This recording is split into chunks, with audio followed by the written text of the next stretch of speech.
was the greatest psychologist in the history of literature? फ्योडर डास्टोवस्की। फ्योडर डास्टोवस्की जो हैं वो एक रशियन नॉवलिस्ट हैं। रशियन नॉवलिस्ट होने के साथ साथ ये एक साइकोलॉजिस्ट भी थे, फिलोसोफर भी थे। फ्योडर डास्टोवस्की का रशियन लिटरेचर में क्या रोल है, इनकी इम्पोर्टेंस को आज ऑल ओवर द वर्ल्ड में जो मकाम हासिल है, फ्योडर डास्टोवस्की के नावल को कई लैंग्वेजेस में ट्रांसलेट किया गया है, क्योंकि बेसिकली ये एक रशियन नॉवलिस्ट थे और इसके साथ साथ एक साइकोलॉजिस्ट भी थे, इसलिए इनको greatest psychologist in the history of literature कहा जाता है। फ्योडर डास्टोवस्की कौन थे, अब हम ये डिस्कस करते हैं।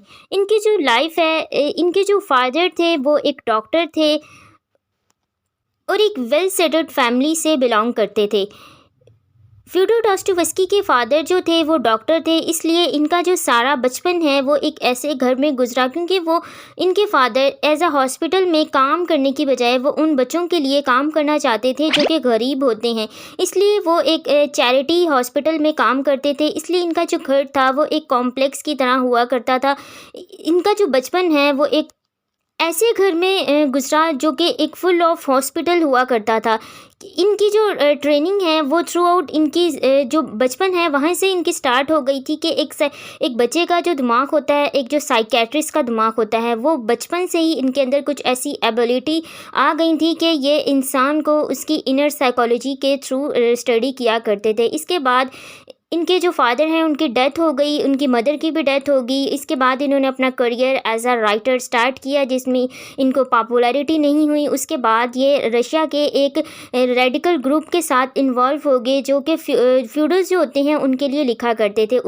लेकिन उनको जब गवर्नमेंट के थ्रू अरेस्ट किया गया तो फ्योडर डास्टोवस्की को भी अरेस्ट कर लिया गया। हालांकि वो इनके साथ इतना इन्वॉल्व नहीं थे, लेकिन फिर भी टीम मेंबर होने की बिना पर इनको अरेस्ट किया गया और इनको 8 महीने वहाँ पर रखा गया। और उसके बाद इनको डेथ ऑफ सेंटेंस आएगी कि इनको एक एरिया में ले जाया जाएगा और वहाँ इनको फायर करके मार दिया जाएगा। लेकिन एट दी एंड जब इनको मारने लगे, यानी इनको पनिशमेंट देने लगे, तो उसके साथ साथ फिर ऑफिसर ने आकर इनको बचा लिया और कहा कि इनके लिए ऑर्डर आया है कि इनको नेक्स्ट जेल में ट्रांसफ़र किया जाए और वहाँ पे इनको 10 साल तक जेल हुई। उसके बाद इन्होंने 10 साल के बाद जब ये जेल से वापस आए और इन्होंने अपना करियर स्टार्ट किया, और उसके बाद जब ये जेल से वापस आए तो इनके अंदर जो चेंजेस आई थी, क्योंकि इन्होंने एक एज आ क्रिमिनल लाइफ गुजारी थी, जेल में इन्होंने अपने कई साल गुजारे। एक 10 साल का अरसा बहुत होता है जिसमें इन्होंने कुछ ऐसी चीज़ें सीखी जो आगे इनके करियर को हेल्प आउट किया और एक ग्रेटेस्ट नॉवलिस्ट के तौर पर हमारे सामने आए। अब फ्योडर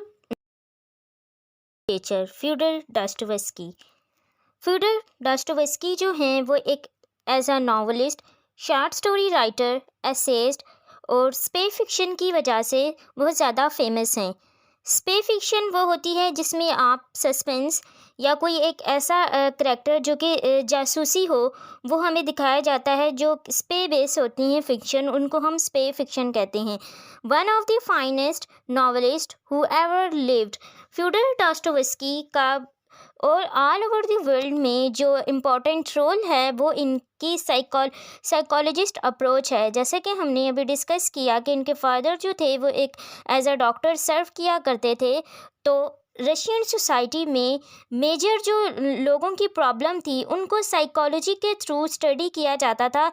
और ये जब नॉवल में यानी फिक्शन में ये चीज़ स्टार्ट हुई, क्योंकि ये 19th सेंचुरी से बिलोंग करते हैं और 19th सेंचुरी में जब साइकोलॉजी को यानी ह्यूमन माइंड को स्टडी करना स्टार्ट किया गया, जैसे कि हमारे पास जो हमारे फर्स्ट साइकोलॉजिस्ट हैं सिगमंड फ्राइड, उन्होंने ह्यूमन माइंड को स्टडी किया। उसके बाद जो एक साइकोलॉजिकल अप्रोच है वो हर राइटर ने अडॉप्ट की, चाहे वो फ़िलासफ़ी में उसको अडॉप्ट करें, लिटरेचर में अडॉप्ट करें, आर्ट में अडॉप्ट करें। इसी तरह फ्योडर डास्टोवस्की ने इंसान के माइंड को इस तरह स्टडी किया कि उन्होंने हमारी जो डेली लाइफ की प्रॉब्लम्स हैं उनको फ़िलासफ़िकल वे में पहले तो उनको एग्ज़ामिन किया, फिर उनको हाईलाइट किया कि किस तरह आजकल के जो इंसान हैं उनके कौन कौन से इशू हैं, और उन इशू को हाईलाइट करने के बाद उन इशू के साथ उनको वो किस तरह सॉर्ट आउट कर सकते हैं और अपना जो रिलेशन है रिलीजन की तरफ वो किस तरह लेके जा सकते हैं। इस तरह की जो फ़िलॉसफ़ी थी वो फ्योडोर दोस्तोयेव्स्की ने दी,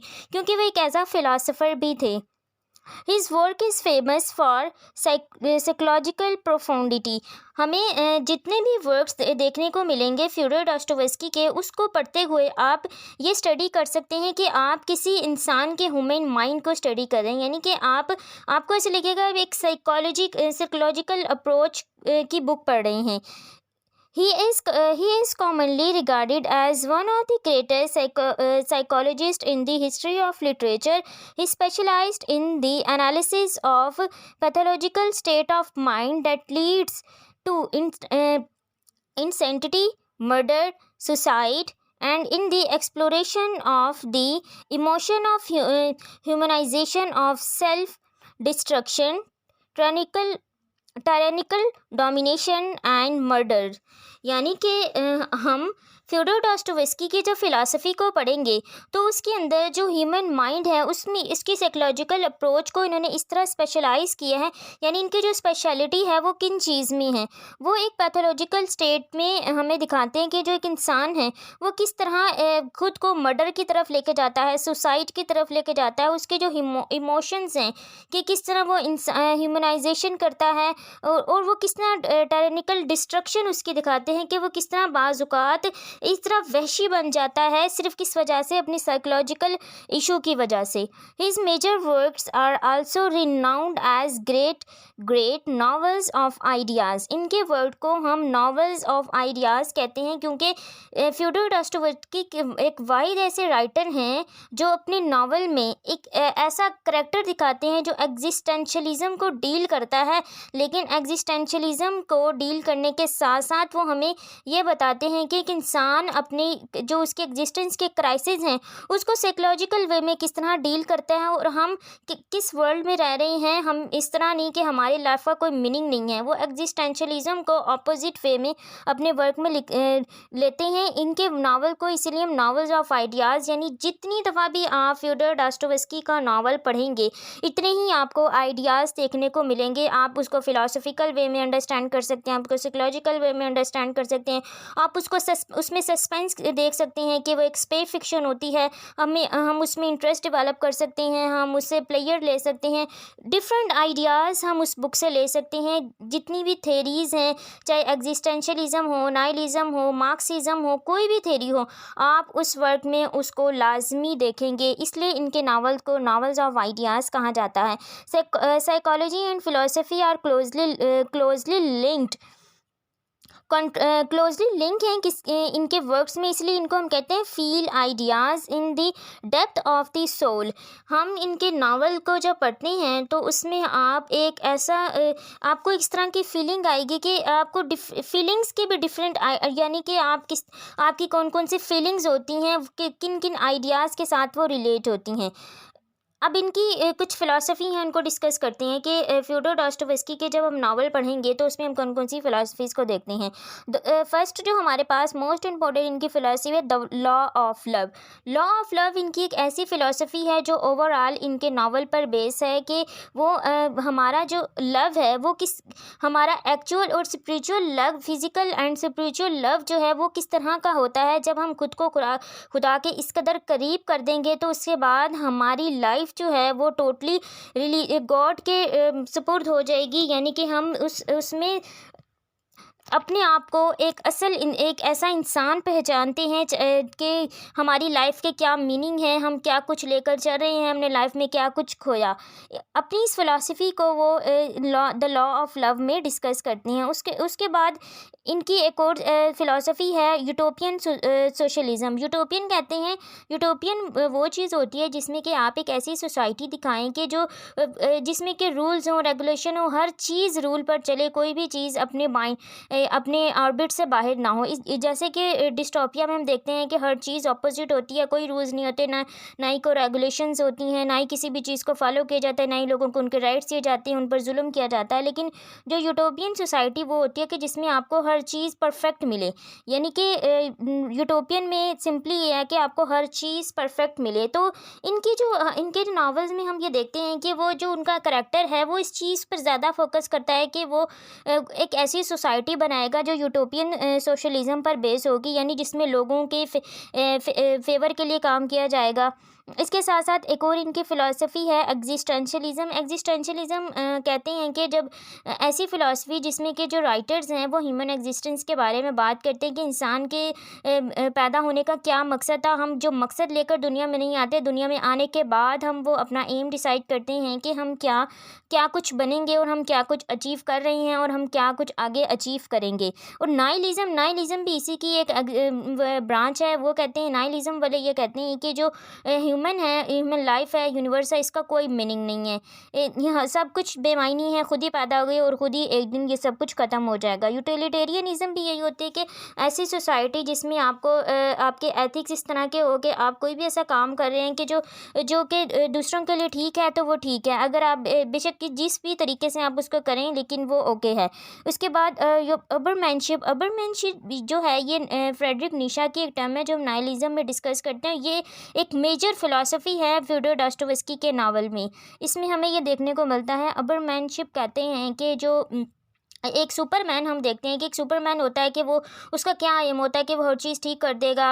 जैसे हम सुपरमैन के कार्टून देखते हैं फॉर इंस्टेंस, तो उसमें क्या दिखाते हैं कि उसके अंदर एक एक्स्ट्रा ऑर्डिनरी एबिलिटीज़ दिखाई जाती हैं कि वो एक एज एलियन है, वो लोगों की भलाई के लिए काम कर रहा है और वो काम कर रहा है कि जो इंसान नहीं कर सकता।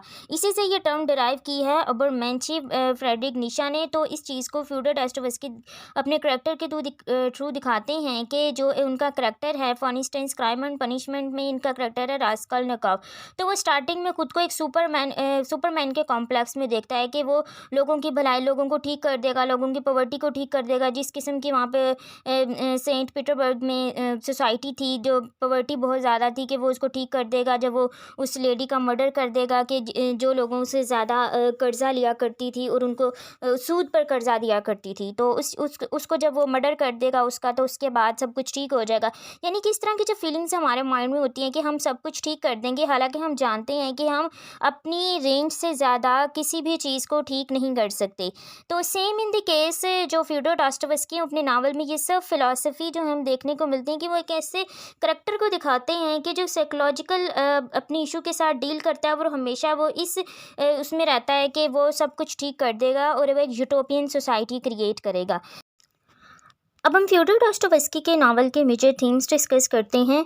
फर्स्ट ऑफ ऑल जो हम थीम डिस्कस करें पॉवर्टी को फ्योडोर दोस्तोयेव्स्की अपने नावल में एक एज अ करैक्टर लेते हैं, एज अ थीम लेते हैं, एज अ बैकग्राउंड लेते हैं। सेंट्रल जो थीम है वो इनके नावल का यही होता है कि वो अपने नावल में हमें ये पॉवर्टी के बारे में बताना चाहते हैं कि जब एक इंसान पॉवर्टी को फेस करता है तो उसके बाद उसकी किस तरह की कंडीशन हो जाती है।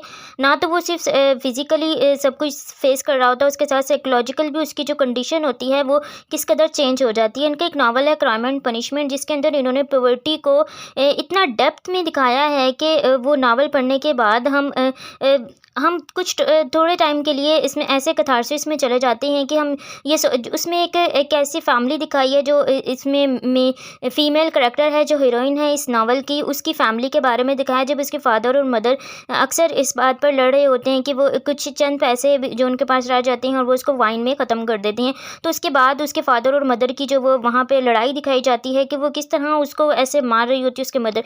तो वो जो सीन उन्होंने इस नावल में दिखाया है वो पॉवर्टी को इस तरह एक्सप्लेन करा है कि एक इंसान की जो साइकोलॉजिकल कंडीशन हो जाती है पॉवर्टी की, वो उसके बाद वो किन किन चीज़ों को फेस करता है। क्योंकि फ्योडोर दोस्तोयेव्स्की ने जब उनको प्रिजन किया गया था 10 साल के लिए, उसके बाद उन्होंने पॉवर्टी खुद फेस की और वो उनकी बाज़ औक़ात ऐसी कंडीशन होती थी कि वो कई दिन जो हैं उनको जो उनकी बेसिक नीड्स होती हैं वो भी पूरी नहीं हो पाती थी। तो इसलिए उनको ये जो इंस्पिरेशन है पॉवर्टी की वो उनकी रियल लाइफ से मिली। उसके बाद सुसाइड भी ये अपने नावल में दिखाते हैं कि जो करैक्टर है वो सब कुछ एट द एंड उसे गिव अप करने के लिए वो सुसाइड कमिट करता है। उसके बाद मोरालिटी भी इनका फेमस थीम है कि वो किस तरह इंसान जब अब सब कुछ मोरालिटी को भूल जाता है तो उसके बाद हमारी जो सोसाइटी है वो किस एक नए अंदाज से हमारे सामने आती है। ये मेजर इनके थीम थे। उसके बाद इनके मेजर वर्ड्स देखते हैं। Notes from the underground, notes from the underground इनका स्टार्टिंग का वर्क है। उसके बाद एक और इनका इंपॉर्टेंट वर्क है द इडियट, ये एक नावल है। द गैम्बलर इनका नावल है। द ब्रदर्स कैरामूज, ये भी इनका फेमस नावल है। और जो मोस्ट इंपॉर्टेंट इनका नावल है crime and punishment. Crime and punishment को हम किसी भी अंदाज से स्टडी कर सकते हैं। उसमें हम नाइलिज्म को स्टडी कर सकते हैं, एग्जिस्टेंशलिज्म को स्टडी कर सकते हैं, उसको हम डिफरेंट फिलोसफीज़ के थ्रू अंडरस्टैंड कर सकते हैं, उसको हम मार्क्सिज्म के पर्सपेक्टिव से अंडरस्टैंड कर सकते हैं। एक क्रिमिनल की इस नावल में इन्होंने एक करैक्टर दिखाया है कि वो जब आफ्टर क्राइम उसकी क्या साइकोलॉजिकल कंडीशन होती है जब वो किसी एक लेडी का मर्डर करता है सिर्फ इस बिना पर कि वो लोगों को सूद पर कर्जा दिया करती थी। और इसका जो मेजर करैक्टर है रास्कोल्निकोव, उसका यही एम था कि जब वो उसको मार देगा तो सब कुछ ठीक हो जाएगा, यानी कि वो यूटोपियन सोसाइटी क्रिएट कर लेगा। लेकिन जब वो उसको कत्ल करता है, उसके मर्डर उसको और उसकी सिस्टर के मर्डर करने के बाद वो ड्रीम में ब्लड देखता है, उसकी डेड बॉडी देखता है, अपने वो ड्रेस देखता है कि उसने जिसमें उसको मारा था। तो यही सब और एट दी एंड वो इस कदर अब गिल्ट में होता है कि वो खुद को अरेस्ट करवा लेता है कि उसने इनका मर्डर किया है। तो यानी कि क्रिमिनल की जो साइकोलॉजिकल कंडीशन है उसको फ्योडोर डॉस्टोयेव्स्की ने फर्स्ट टाइम इन्होंने दिखाया कि जो क्रिमिनल माइंड है वो किस तरह का सोचता है आफ्टर क्राइम।